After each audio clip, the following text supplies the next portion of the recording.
membres de la garde nationale, en charge de la lutte antiterroriste, sont morts à la frontière avec l'Algérie dimanche, dans une zone sous surveillance à cause de la présence de 2 groupes djihadistes.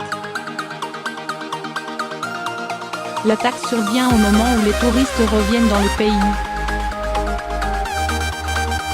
La Tunisie a connu, ce dimanche, sa plus importante attaque terroriste depuis plus de 2 ans.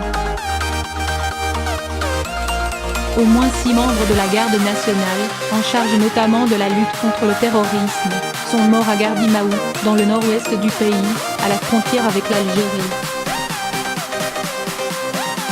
Les victimes, dont le chef du poste frontalier, patrouillaient à bord de 2 véhicules tout-terrain quand une mine anti-char a explosé à leur passage, vers midi. Les autorités n'ont, pour l'heure, pas précisé l'identité des auteurs de l'attaque qualifiée de terroriste. La zone faisait l'objet d'une intense surveillance depuis plusieurs mois. Le camping voisin de Ain Soltan a longtemps été fermé avant de rouvrir ce printemps mais avec des horaires aménagés. Selon le journal algérien Al Bilad daté du 12 juin, les services de renseignement algériens et tunisiens craignaient des attaques prochaines dans la région après le recensement d'une centaine de combattants massés à la frontière. 2 groupes terroristes répertoriés sont installés dans les monts qui séparent la Tunisie de l'Algérie, la Katiba Okeba Ibn Nafi, affiliée à Al-Qaïda au Maghreb islamique et les soldats du califat en Tunisie, liés à l'État islamique. Autorités prises de court. Malgré ces alertes, les autorités tunisiennes semblent cependant avoir été prises de court. 9 puis 8 morts ont été annoncés par différents ministères et organes de sécurité avant que le chiffre de 6 ne soit officialisé. L'agence de presse nationale a évoqué des échanges de tirs entre assaillants et forces de l'ordre après l'explosion de la mine anti-char, ce qu'a réfuté le porte-parole de la garde nationale, Ousmedine Jebabli. Des hélicoptères ont cependant bien été déployés après l'assaut pour survoler le relief escarpé de la région. La Tunisie n'avait plus connu d'attaque aussi meurtrière depuis le 7 mars 2016 quand des militants de l'État islamique, en provenance de Libye, ont attaqué la ville frontière de Ben Guerdane, faisant 13 morts et 14 blessés. Depuis, le gouvernement s'était félicité d'avoir réussi à éviter tout nouvel attentat.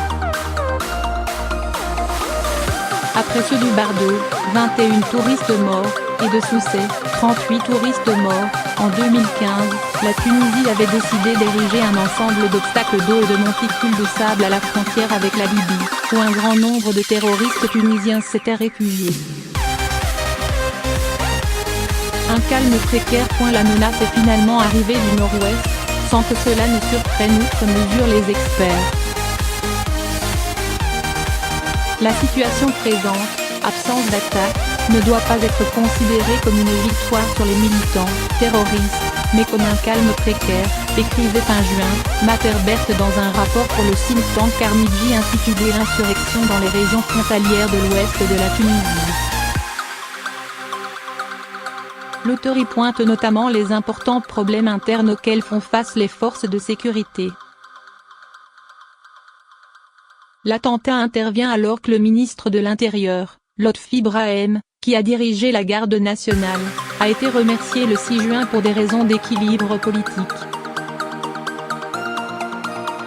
Son départ a été suivi par le remplacement d'une centaine de cadres du ministère, rebattant notamment les cartes au sein de l'unité d'élite. L'attaque arrive au début d'une saison touristique qui s'annonce comme la plus réussie depuis 2015. Le représentant de l'Office national du tourisme tunisien en Algérie, Fouad El Oued, tablait il y a quelques jours sur la venue de 3 millions de touristes algériens cette année.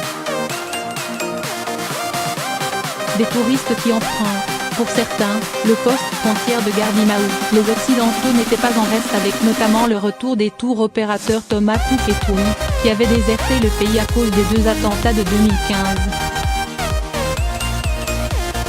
Au premier trimestre 2018, les recettes touristiques ont ainsi progressé de 46% par rapport à l'an dernier.